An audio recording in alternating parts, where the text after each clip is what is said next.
ടോവിനോ ഞാനും കട്ടയ്ക്ക് അഭിനയിച്ചൊരു കട്ടക്ക് എന്നിട്ട് അദൃശ്യജാലകങ്ങൾ. അദൃശ്യനായിട്ടായിരുന്നു അഭിനയിച്ചത്. സ്പെഷ്യൽ ജൂറി പുരസ്കാരം കിട്ടാന്നാവോ? അത് കഴിഞ്ഞു. ഭാഗ്യം. ഹാർട്ട് അറ്റാക്ക് വന്ന് മരിക്കുന്ന ഞാനൊരു 2 സെക്കൻഡ് മരിച്ചു കഴിഞ്ഞു. കുറച്ച് സമയം കൂടി എടുത്തു നെഞ്ചുവേനെ. അതിൽ ഈ നടൻ നടി അങ്ങനെയൊക്കെ പാടുന്നവർ ചിലർക്ക് പാട്ട് ഒരു വശം ഉണ്ടാവില്ല. അപ്പൊ നമ്മളങ്ങ് വരയ്ക്കും പാട്ട്. മമ്മൂട്ടിയായിട്ടൊന്ന് പാടാൻ വന്നപ്പോ എങ്ങനെയൊക്കെ അദ്ദേഹം പാടിയത് ഒരു ചെറിയ 2 ഈരടി പോലത്തെ സാധനമാണ്. അദ്ദേഹത്തിന് എനിക്ക് തോന്നിയിട്ടുള്ളത് അപാരമായിട്ടൊരു മ്യൂസിക് സെൻസ് ഉള്ള ഒരാളാണ് പുള്ളി. പക്ഷെ എനിക്ക് തോന്നിയത് സംസാരിച്ചപ്പോൾ എനിക്ക് തോന്നിയത് പുള്ളിക്ക് ഭയങ്കര റെസ്പെക്റ്റും പാട്ട് സംഗീതം എന്ന് പറയുന്നത് പുള്ളിക്ക്. ഈ യൂട്യൂബ് വിമർശകരൊക്കെ എടുത്തു വിജുവാലിന്റെ മ്യൂസിക്കിനെ കുറിച്ചൊക്കെ ആഞ്ഞടിച്ചിട്ടുണ്ട്. അങ്ങനെ അത് ചിലര് അങ്ങനെ ചെയ്തിട്ടുണ്ട്. പടവുമായിട്ട് ചേർത്ത് വെച്ചിട്ടൊക്കെ കുറെ ചീത്ത കേട്ടിട്ടുണ്ട്. നമ്മൾ ഈ പടത്തിൽ ഇന്ന സിറ്റുവേഷൻ ഇന്നതെന്നൊക്കെ പറഞ്ഞ് ആലോചിച്ച് ക്യാരക്ടറൊക്കെ നോക്കിയൊക്കെ കണ്ടൊക്കെ ചെയ്യും. ക്യാരക്ടർ തോട്ടി കിടന്ന പിന്നെ പാട്ട് കൂടെ പോകില്ല. അപ്പൊ അങ്ങനെ സംഭവിക്കും. ബിജിയുടെ പാട്ടേ ഭയങ്കര സ്ലോ ആണ്, പേസ് ഇല്ല, ഉറക്കം തൂങ്ങും അങ്ങനെയൊക്കെ പറയാറുണ്ട് ആൾക്കാർ. അല്ല എനിക്ക് തന്നെ തോന്നിയിട്ടുണ്ട് പൊതുവെ സ്ലോ ആണെന്ന്.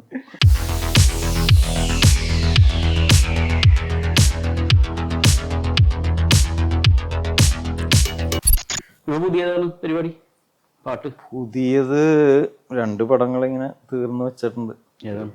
ആഹ്ലാദം എന്ന് പറഞ്ഞൊരു സിനിമ. പാട്ട് കേട്ടാൽ രാജേഷ് മാധവൻ ഇല്ലേ? രാജേഷ് മാധവൻ അഭിനയിക്കും. പിന്നെ ആസിഫ് വെച്ചൊരു ഹൗഡിനിയും പറഞ്ഞു. ഹൗഡിനി മാജിക്കാ? മാജിക് മ്യൂസിക് ഒക്കെ ചെയ്യോ? മാജിക് മ്യൂസിക്കിന്റെ ഒരു മാജിക് ആണല്ലോ നമ്മുടെ.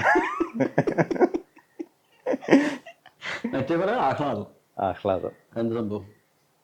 അതാരാണ്? അജയ് എന്ന് പറഞ്ഞിട്ട് മലപ്പുറത്തുള്ളൊരു കക്ഷിയാണ്, എഴുത്തുകാരനാണ്, ഡയറക്റ്റ് ചെയ്യാൻ. അതിന്റെ പരിപാടിയാണ് ഇപ്പൊ നടന്നുകൊണ്ടിരിക്കുന്നത്. അത് കഴിഞ്ഞ് ഓൾറെഡി ഫിനിഷ് ചെയ്തു. സിനിമയിലൊക്കെ അഭിനയിക്കാൻ നോക്കിക്കൂടെ? ആരെങ്കിലും വിളിച്ചിട്ടുണ്ടോ? സിനിമയിൽ ഞാൻ അഭിനയിച്ചറിഞ്ഞില്ലല്ലേ.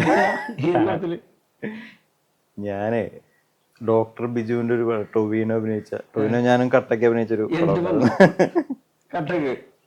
അദൃശ്യജാലകങ്ങൾ. അദൃശ്യനായിട്ടായിരുന്നു അഭിനയിച്ചത്. കുറച്ച് സമയത്ത് ദൃശ്യമായിരുന്നു. കുറച്ച് കുഴപ്പമില്ല. അതൊരു മ്യൂസീഷ്യനായിട്ട് തന്നെ. മരിച്ചു പോകുന്ന മ്യൂസീഷ്യൻ, മരിച്ചിട്ട് പ്രേതമായിട്ട് വരുന്ന ഒരു മ്യൂസീഷ്യൻ. നല്ലൊരു പോസിറ്റീവ് അല്ലേ? എന്നിട്ട് അല്ല അഭിനയം എങ്ങനെയുണ്ടായിരുന്നു? സംഭവം അങ്ങനെ പോയി. ഇനി വല്ലതൊക്കെ വന്നു കഴിഞ്ഞാൽ അഭിനയിക്കണമെന്നുള്ള ത്വര മനസ്സിലിങ്ങനെ കിടക്കണ്ടേ? ഇല്ല, ത്വരയില്ല. ത്വരയുണ്ടെങ്കിൽ പിന്നെ അഭിനയിക്കണമല്ലോ. അത് പറ്റാത്ത അബദ്ധത്തിൽ വിളിച്ചുകൊണ്ട് പോയതാണ്. അത് അങ്ങനെ നമ്മളുടെ ഈ താടിയൊക്കെ ഉണ്ട് ഞെട്ടിയതാന്ന് തോന്നുന്നു. മ്യൂസീഷ്യൻ എന്താണ് പ്രേതം അല്ലേ?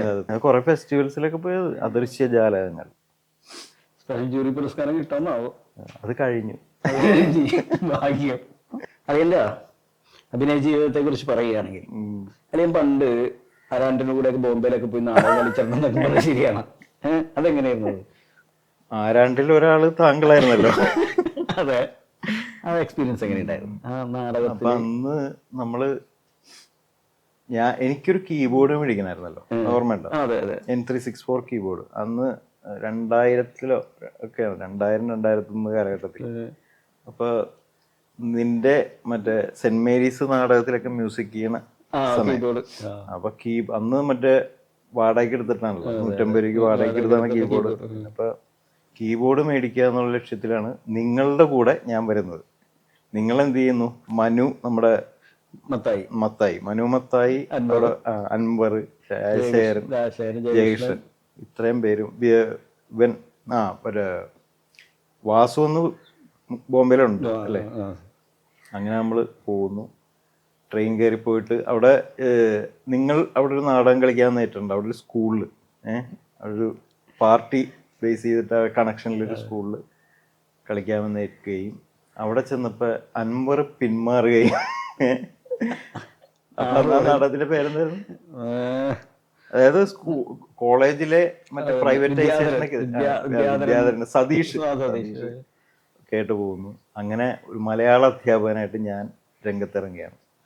ഡയലോഗൊന്നും എഴുതിയിട്ടൊന്നുമില്ലല്ലോ, ഓൺ ദ സ്പോട്ട് ഇംപ്രൈസേഷൻ ആയിരുന്നു. അന്ന് അങ്ങ് വിലസി എന്ന് പറഞ്ഞാല് റിഹേഴ്സൽ ഒന്ന് ജസ്റ്റ് റൺ ത്രൂ നോക്കാന്ന് പറഞ്ഞ് നോക്കിയപ്പോഴാണ് എനിക്ക് മനസ്സിലാകുന്നത് എന്നെ കൊണ്ട് പറ്റൂല. അല്ല, ഈ കൈകൾ എൻ്റെ ഒരു ബാധ്യതയാണെന്ന്. അതായത് അഭിനയിക്കുമ്പോ കൈ എങ്ങനെ എടുക്കണമെന്ന് എനിക്കറിയില്ല. അപ്പൊ ഞാൻ എന്ത് ചെയ്തു, ഒരു കള്ളുകുടിയനായ അധ്യാപകനായും എന്നെ ചെയറിൽ ഇരുത്തുകയും ചെയ്യുന്ന ഒരു ഇംപ്രവൈസേഷൻ നമ്മൾ കാണും. അപ്പൊ കൈ ഇങ്ങനെ ഇടയ്ക്കൊന്ന് എണീക്കാൻ ശ്രമിക്കുകയും അവിടെ തന്നെ വീഴുകയും ചെയ്യുന്ന ഒരു അധ്യാപകൻ. അപ്പോൾ ഡയലോഗുകളും കുറച്ചു, അങ്ങനെ ഒരു സാധനം പാസ്സായി. അപ്പം അന്ന് നിന്റെ ഒരു ഡയലോഗിൽ ഞാൻ, അത് അപ്പോഴത്തെ ഇംപ്രവൈസേഷൻ ആയിരുന്നു. ബറോഡയിൽ നിന്ന് ബിരുദവും ഏതോ ഒരു സർവകലാശാല ബറോഡയിൽ നിന്ന് ബിരുദാനന്തര ബിരുദവും, പിന്നെ വേറെ ഡൽഹി JNUവിൽ നിന്ന് ബിരുദാനന്തര ബിരുദവും എടുത്ത എന്നോടെന്നുള്ള സാധനം അതിപ്പോൾ ഓർക്കുന്നത്. അതുപോലെ അഭിനയത്തോടൊന്ന് വിട പറഞ്ഞിട്ട് പിന്നെയാണ് ഡോക്ടർ ബിജുവിന്റെ പടത്തിൽ അഭിനയിച്ചത് അല്ലേ? അഭിനയത്തോട് വിട പറഞ്ഞെന്ന് വെച്ച് കഴിഞ്ഞാല്, ഈ അഭിനയം നമ്മൾ വെറുതെ സ്റ്റുഡിയോയിലൊക്കെ ഇരിക്കുമ്പോൾ നമ്മൾ സ്വയം അഭിനയിക്കുന്ന ഒരു ശീലമുണ്ട് എനിക്ക്. സ്വന്തമായിട്ട് മുമ്പിൽ അല്ലെങ്കിൽ അല്ല, ആരുടെ മുമ്പിലല്ല. അപ്പൊ അടുത്ത ഡയലോഗ് അങ്ങനെ ഏതെങ്കിലും ഡയലോഗ് വേണ്ടല്ലോ നമുക്ക്, അല്ല ചുമ്മാ അഭിനയിക്കും. അല്ലൊരു ക്യാരക്ടറാണ് അഭിനയിക്കുമ്പോ മെത്തേഡാക്കി. ഇപ്പൊ പുഷ്പവിമാനത്തിലൊക്കെ കമലഹാസൻ എങ്ങനെ അഭിനയിച്ചു അതുപോലെ മിണ്ടാതെ പിന്നെ ഈ വെറുതെ തല കാണിക്കും. നമ്മൾ ഈ പരസ്യം ചെയ്യണ പോലെ നമ്മള് ഇപ്പൊ ഒരു പാട്ട് ചെയ്യുന്ന, ഈ പടത്തിലൊക്കെ ചെയ്യുന്ന മ്യൂസിക് കമ്പോസർ, അല്ലെങ്കിൽ പരസ്യം ചെയ്യുന്ന മ്യൂസിക് കമ്പോസറെ വിളിച്ചിട്ട് പടം ഏൽപ്പിക്കുമ്പോൾ ഉണ്ടാകുന്ന, അവർക്ക് 10-30 സെക്കൻഡിൽ തീർക്കണമല്ലോ പരിപാടി. പക്ഷെ ഈ കടല് പോലെ 2 മണിക്കൂർ കിടക്കുമ്പോ എന്ത് ചെയ്യുന്നുള്ള പോലെ അങ്ങനെ വേഷത്തിൽ വിളിച്ചാൽ നമ്മള് വെല്ലുവിളിയായി പോകും. പെട്ടെന്ന് തീർക്കണം. അതായത് അതെ, കയ്യും കാലും ഒക്കെ എടുക്കണേ പരിപാടി തീർക്കണം. ഈ ഡോക്ടർ ബിജു അങ്ങനെയാണ്. ഡോക്ടർ ബിജു അങ്ങനെ മാനേജ് ചെയ്തു. അപ്പൊ അതില് കൈയുടെ പ്രശ്നങ്ങൾ ഉണ്ടായില്ലേ? കൈ ഗിറ്റാറുണ്ട് കയ്യിൽ, കയ്യില് സംഭവം ഉണ്ടെങ്കിൽ കുഴപ്പമില്ല, ഹാപ്പി ആയിരിക്കും അല്ലേ? അതിലൊരു മരിക്കുന്ന സീനുണ്ട് ഒരു കൺസേർട്ടിന്റെ ഇടയിൽ.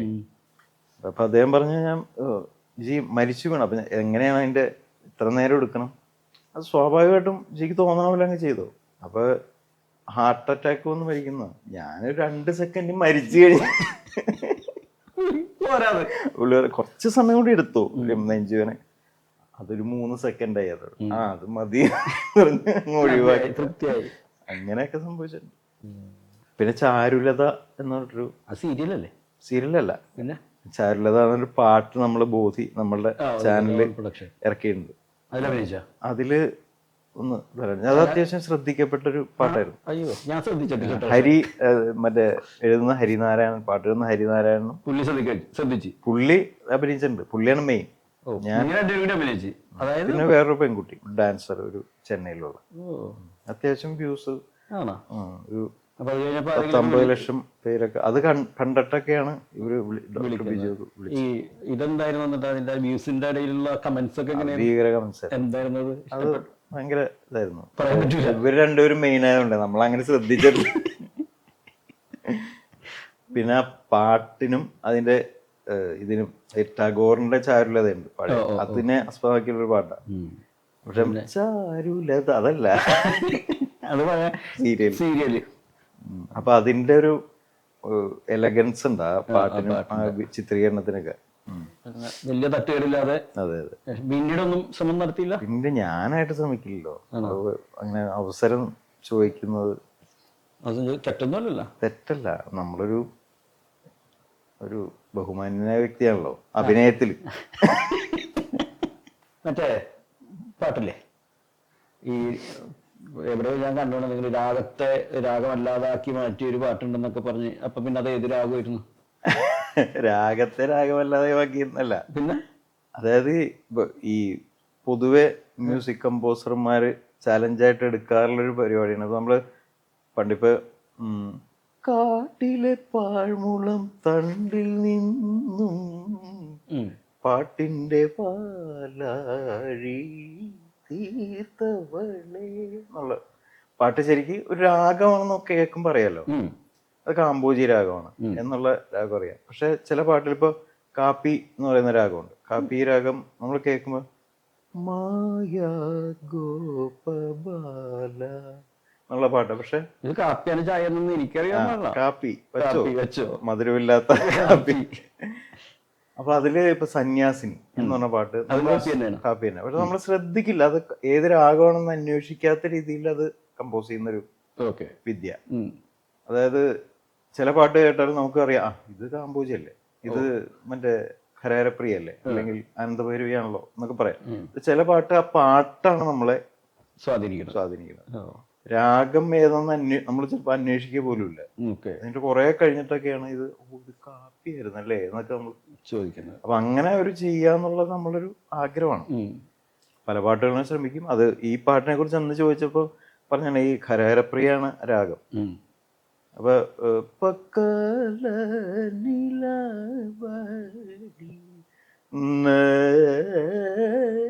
ഇങ്ങനെ കർണാട്ടിക് പോവാണ്. കൈ മാത്രം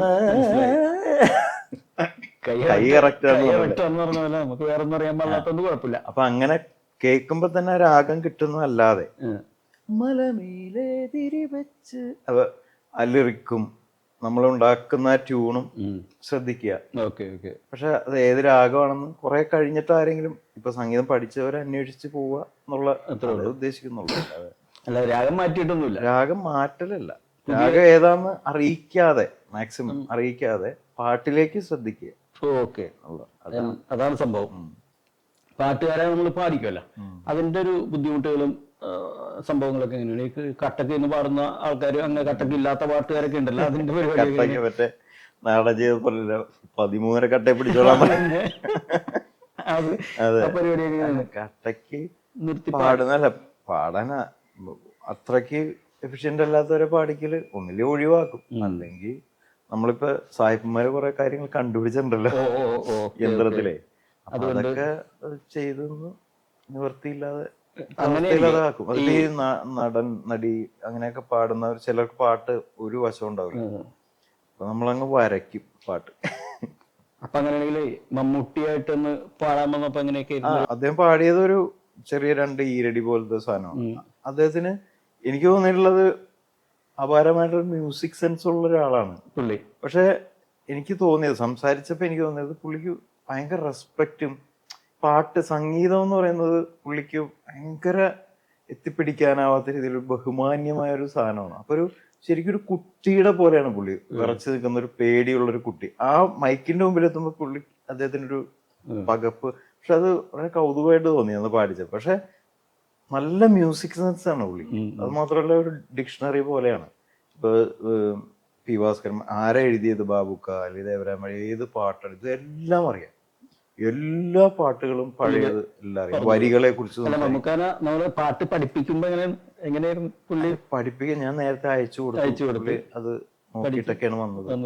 2 പാടിയത്. ഒന്ന് ലൗഡ് സ്പീക്കർ എന്നുള്ള പാടിയത്. അതെന്ന് വെച്ചാല് അതില് നീ കണ്ടിട്ടുണ്ടല്ലോ മൈക്ക് എന്ന് പറഞ്ഞ ക്യാരക്ടർ ഉറക്ക സംസാരിക്കും. അപ്പൊ അതിന്റെ പക്ഷെ അത്ഭുതപ്പെടുത്തിയതിന്റെ ഉച്ചിക്കെട്ടി പാറോതി 12 ചുട്ടോടി എനിക്കൊരെണ്ണം തന്നോടി ഞാൻ ഇടുമ്പം ഇന്നാടി ഉച്ചിക്കെട്ടിപ്പ. ഇത് കറക്റ്റ് ഒക്ടേവില്. അത് പാടല് എളുപ്പമല്ല, അത് ഒറ്റയടിക്ക് പാടി. അദ്ദേഹം പറഞ്ഞ അത് അങ്ങനത്തെ ഒരു അപാരമായ സെൻസ് ഉണ്ട് അദ്ദേഹത്തിന്. അത് പാടാൻ പറ്റില്ല എന്നൊരു സംശയം മാത്രമേ അദ്ദേഹത്തിനുള്ളൂ. പഠിച്ചു കഴിഞ്ഞാൽ പാടും. പുള്ളിക്ക് പാടാൻ പറ്റൂലെന്നൊക്കെ അങ്ങനെ ഒരു ഇതുണ്ട്. നമ്മളിപ്പോ ഒരു പാട്ട് ബുദ്ധിമുട്ടി കമ്പോസ് ചെയ്തൊക്കെ വന്നിട്ട് അത് ഫ്ലോപ്പാണെന്ന് അറിയുന്നത് യൂട്യൂബിന്റെ കമന്റ്സ് നോക്കുമ്പോഴാണോ, അല്ലെങ്കിൽ അല്ലാതെ എന്തെങ്കിലും വഴിയിൽ എങ്ങനെ അറിയും ആ പാട്ട് ഏറ്റില്ല, വർക്കായില്ലെന്ന്? വർക്കായില്ലെന്ന് വ്യൂസ് ഒന്നും ഇല്ലാതെ വരുമ്പോഴാണ്. ചീത്ത കേൾക്കുന്ന പാട്ടുകൾ കുറവായിട്ട് തോന്നിയിട്ടുണ്ട്. പക്ഷെ കേൾക്കാത്ത പാട്ടുകൾ കുറെ ഉണ്ട്. ആ ഒരു മനുഷ്യൻ തിരിഞ്ഞു നോക്കാത്ത പാട്ടുകൾ അത് കുറെ അധികം ഉണ്ട്. അത് നമ്മള് ചിലതും ഭയങ്കര പേഴ്സണലി ഭയങ്കര ഇഷ്ടമുണ്ടാവും. പക്ഷെ കുറെ കഴിയുമ്പോ ചില പാട്ടുകൾ കേറി വരും. അത് ചില ഒരു മുഹൂർത്തങ്ങൾ ഉണ്ടായിരുന്നു. അല്ല, അത് നമ്മൾ അതെന്താണ് അങ്ങനെ ആൾക്കാർ കേൾക്കാൻ നമ്മൾ ഇപ്പോഴത്തെ ഈ പടത്തിന്റെ ഒരു ഫേറ്റ് ഒക്കെ അത് ഉണ്ടാവും. നമ്മൾ ഈ പടത്തിൽ ഇന്ന സിറ്റുവേഷൻ ഇന്നതെന്നൊക്കെ പറഞ്ഞ് ആലോചിച്ച് ക്യാരക്ടറൊക്കെ നോക്കി കണ്ടൊക്കെ ക്യാരക്ടർ തോട്ടി കിടന്ന പിന്നെ പാട്ട് കൂടെ പോലും. അപ്പൊ അങ്ങനെ സംഭവിക്കും. പടം തന്നെ ഇല്ലെങ്കിൽ പിന്നെ പാട്ടാരി സംഭവിക്കുന്നതാണ്. അതെ. പക്ഷെ ചില പാട്ടുകൾ പിന്നീട് പാട്ടായിട്ട് ഈ സ്പോട്ടിഫൈയിലൊക്കെ കേട്ട് അങ്ങനെ വന്ന് ചിലര് ഈ ഇൻസ്റ്റയിലൊക്കെ ഇങ്ങനെ ഈ നമ്മളൊരു കഷ്ടപ്പെട്ടൊരു മ്യൂസിക് ഒക്കെ ചെയ്തിട്ടേ ഇപ്പൊ സംവിധാനം വന്ന് കേട്ടിട്ട് ഇത് ശരിയല്ല വേറെ മാറ്റി പിടിക്കാനൊക്കെ പറഞ്ഞു കഴിഞ്ഞാൽ നമുക്ക് ഉണ്ടാവുന്ന ആ ഒരു അല്ല മാറ്റി പിടിക്കാൻ കാരണങ്ങളുടെയും കുഴപ്പമില്ല. നമ്മള് ഭയങ്കര അഹങ്കാരിയായിരിക്കുമല്ലോ. അപ്പൊ ആദ്യം ഇപ്പൊ പാട്ട് ചെയ്യുമ്പോ പൊളിക്കുന്ന പറഞ്ഞിട്ടാ ചെയ്യണേ. പക്ഷെ പുള്ളി ഇതെന്താ ഇങ്ങനെ ചെയ്ത് വെച്ചതെന്നൊക്കെ പറയുമ്പോഴത്തേക്കും പിന്നെ പുള്ളി ചിലപ്പോ കാരണങ്ങൾ പറഞ്ഞാൽ നമുക്കൊരു കൺവിൻസ്ഡ് ആവും. ഒന്ന് രണ്ടെണ്ണമൊക്കെ നോക്കും, പിന്നെ വേറെ ആരെങ്കിലും നോക്കിക്കോളാം. അങ്ങനെ പറഞ്ഞു വിട്ടു. ഒരുപാട് പേരെ പറഞ്ഞു അല്ലേ. കാരണം പിന്നെ മാസങ്ങളോളം ഇതിന്റെ ഒപ്പം നിക്കണ്ടാണല്ലോ. അതിലും ഭേദം കൺവിൻസ് ചെയ്ത് മുടിഞ്ഞു പോകും. ബാക്ക്ഗ്രൗണ്ട് സ്കോറിന്റെ സമയത്തൊക്കെ ഭയങ്കര ഇതായിരിക്കും. ബാക്ക്ഗ്രൗണ്ട് സ്കോർ ചെയ്യാനാണ് പാട്, അല്ലെങ്കിൽ ഈ പറയുന്ന മൊത്തം ഒരു പാട്ട് കമ്പോസ് ചെയ്യാനാണ് സമയവും പിന്നെ ശ്രദ്ധയൊക്കെ. ശരിക്കും പറഞ്ഞാൽ ബാക്ക്ഗ്രൗണ്ട് സ്കോറിനാണ്. പാട്ടുകളൊക്കെ ചെയ്ത് നമുക്ക് ശീലം ഉള്ളത് കൊണ്ടും മറ്റേത് ശീലമുണ്ട്. പക്ഷെ ഓരോന്നും ഓരോ നാടകങ്ങളല്ലേ വന്നോണ്ടിരിക്കുന്നത്. ഓരോ സിറ്റുവേഷൻസും ഓരോ സ്റ്റൈല് ഓരോ. അപ്പൊ നമ്മൾ അതുമായിട്ട് ഇങ്ങനെ കണ്ട് അതിന്റെ നമ്മൾ അതിലേക്ക് പോകണമല്ലോ. ഒരാള് തന്നെ പല പല സ്വഭാവത്തിലേക്കൊക്കെ നമ്മൾ അറിയുക എന്നുള്ള പരിപാടി ഉണ്ട്. പിന്നെ 2 മണിക്കൂർ അത് എവിടെയൊക്കെ വിടണം, എവിടെ ചെയ്യണം, എങ്ങനെ ചെയ്യണം, പഴയ ഒരു ക്രിഞ്ചായി പോരുത്, ക്ലീഷയായി പോരുത്, പുതിയ എന്നൊക്കെ പറഞ്ഞാൽ അങ്ങനെ കുറെ കാര്യങ്ങൾ ഉണ്ടല്ലോ. ഈ യൂട്യൂബ് വിമർശകരൊക്കെ എടുത്തു വിജുവാലിന്റെ മ്യൂസിക്കിനെ കുറിച്ചൊക്കെ ആഞ്ഞടിച്ചിട്ടുണ്ട്. അങ്ങനെ അത് ചിലര് അങ്ങനെ ചെയ്തിട്ടുണ്ട്. പടവുമായിട്ട് ചേർത്ത് വെച്ചിട്ടൊക്കെ കുറെ ചീത്ത കേട്ടിട്ടുണ്ട്. കുഴപ്പമൊന്നുമില്ല അല്ലേ. അതിപ്പോ കുഴപ്പമെന്ന് പറഞ്ഞപ്പോ നമ്മൾക്ക് വല്ലതും ചെയ്യാൻ പറ്റുമോ? കുഴപ്പമുണ്ടെങ്കിൽ എന്ത് ചെയ്യാൻ പറ്റും? അവര് പറയും, നമ്മൾ ചെയ്യും. എന്നാൽ അത് പറയാതിരുന്നാൽ നമുക്ക് കുറച്ചൊരു സന്തോഷമാവും നമുക്ക് തോന്നാറുണ്ട് സ്വാഭാവികമായിട്ട്. പക്ഷെ പറ്റൂല, അവരൊക്കെ അവരുടെ പണി അതാണല്ലോ. അവരെന്തെങ്കിലും നല്ലത് പറയണേക്കാൾ നല്ലത് മോശം പറയുമ്പോഴാണല്ലോ അതിന്റെ ഒരു രസം. നമ്മുടെ വിഷമമല്ലല്ലോ. വിജയ പാട്ടേ ഭയങ്കര സ്ലോ ആണ്, പേസ് ഇല്ല, ഉറക്കം തൂങ്ങും, അങ്ങനെയൊക്കെ പറയാറുണ്ട് ആൾക്കാര്. അല്ല എനിക്ക് തന്നെ തോന്നിയിട്ടുണ്ട് പൊതുവെ സ്ലോ ആണെന്ന്. അടുത്ത് തന്നെ അല്ല, നമ്മള് പാട്ട് ചെയ്യും റഫായിട്ട് കമ്പോസ് ചെയ്യുമ്പോ പാട്ട് മൈക്കൊക്കെ എടുത്ത് പാടി വെക്കും. അപ്പൊ സ്പീഡ് പോലെ തോന്നും നമുക്ക്. പക്ഷെ ഒരു അതിട്ട് പലപ്പോഴും ഓർക്കസ്ട്ര കഴിഞ്ഞിട്ടേ നോക്കുമ്പോ ഇത് മറ്റേ ഹോഹോയിന്ന് വഞ്ചി ഒഴിഞ്ഞു പോണ പോലത്തെ ഒരു ഫീൽ ഉണ്ട്. പല പാട്ടുകളും സ്പീഡ് പതുക്കെ കൂട്ടിയിട്ടുണ്ട്, എല്ലാം ചെയ്ത് കഴിഞ്ഞിട്ടൊക്കെ അങ്ങനെ കൂട്ടിയിട്ടുണ്ട്. അത് നമ്മള് നമ്മളീ ഒരു മിനിമലായിട്ട് പാടുമല്ലോ. പാടുമ്പോ ഈ പാട്ടിന്റെ ഒരു സുഖം സ്ലോയിൽ പാടുന്നതാണ്.